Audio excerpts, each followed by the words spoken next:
Alright, hello guys. So I just wanted to make a little follow-up video to actually explain in a serious way what I was talking about in my last upload. I've probably taken it down by now, but just know I was kind of messing around when making that with some friends, and that video was the result. The problem is still very serious, so I wanted to remake this video in a professional way. So the way I'm going to be explaining this time is going to be more organized. I'm going to split the video up into 3 sections. Those 3 sections are going to be my summary of the problem, clips with the explanation of the problem, and finally a timeline showing how this problem actually occurs. The first 2 sections are probably what most of you guys should listen to, and the last section is optional because it's mostly for devs or mods that are watching this to show that I'm not just feeling that the combat is broken and that it actually is broken. So let's start. So here's a screenshot of a recent patch that was added to Deepwoken for fainting.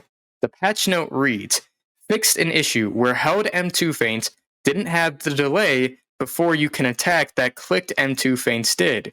Should alleviate the issue of feint macros. And what this is talking about is the delay you've probably noticed that M1s have when you feint an M1 into another M1. Now, to sum up the problem I addressed in my last video, they need to add in the delay between feinting M1 attacks into other M1 attacks to feinting M1 attacks into mantra attacks.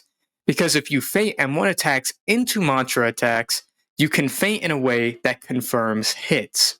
How this works is that you would use something like Thunder Kick that is a true guard break with the auto feint mechanic that they added in a while ago. The auto feint mechanic being where you would M1 and then press a mantra on your toolbar and it would automatically feint and then use the mantra. Doing this would result in a person parrying before they've seen you feint and leaving them vulnerable with the 100 milliseconds of block frames that come with parry frames. And with a mantra like Thunder Kick that is a true guard break, they're able to confirm a hit before you're able to dodge. So at an extremely basic level, you can feint in a way that confirms guard breaks before someone can roll. Now, I'm going to show you guys some clips of this in action, and I'm going to slow them down a bit so you can really see what's going on. So this is probably showing you guys a lot better than what I'm talking about. As you guys can see, the guys in the clips, he's reacting to the M1s, but because I'm instantly feinting, I'm hitting his block frames for his parry before he can even... All right. And now I'm going to move on to the last part of this video, which is the actual mathematical explanation of this process. So the first thing that needs to be addressed is that the average reaction speed is 250 milliseconds. What this top timeline is showing is the flow of attacks through a set period of 1000 milliseconds. The second timeline is showing the flow of defense throughout the same set period of 1000 milliseconds. The M1 starts at millisecond 0 on the attack timeline. As the attack comes out, a player will usually be able to see the windup of the attack at around 100 milliseconds. Considering the average reaction speed is 250 milliseconds, we have to add 250 milliseconds from this point. Even though the player may first start to see the attack at 100 milliseconds, they will react 250 milliseconds later.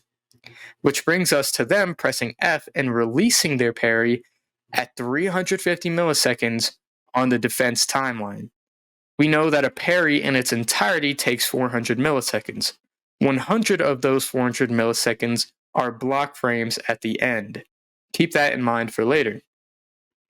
Moving back to the attack timeline, the attacking player has feinted into their mantra with no delay at 200 milliseconds. Thunder Kick takes about 500 milliseconds to come out, as it's a pretty fast mantra. Back on the defense timeline, we see that 300 milliseconds of the parry have been used up, and now the defending player only has their 100 milliseconds of block frames left. Because the attacking player timed their mantra to come out extremely fast at 200 milliseconds on the attacking timeline, we see that the 500 millisecond windup on that attack coincides with the block frames on the defending timeline.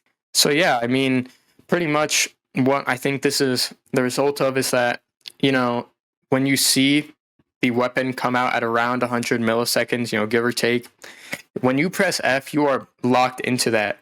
So because they reacted, obviously 250 milliseconds later, and they pressed F, they're locked in. So even if 100 milliseconds later, at 200 milliseconds, the person fainted, even though the person who's defending might see that the attacker has fainted, they can't do anything about it. So they're probably going to be spamming. They're going to be spamming Q. They're going to be trying to get out of that, but they're going to be stuck in that 400 milliseconds of a parry, and they're not going to be able to do anything. So really, there are a few solutions, right? Obviously, the one that I think should be added is the one that's partially added in the game already, which is add 100 milliseconds to after you feint something. Literally anything like a mantra, you feint a mantra, 100 millisecond delay, right? So that you can't just feint a mantra into a mantra and call it a day. But yeah, that's it for the video. Thank you for anyone that's made it this far into the video. I hope this was a lot clearer. I mean, I know it's a lot clearer. I actually, used the script this time, but hey, I'll see you guys later.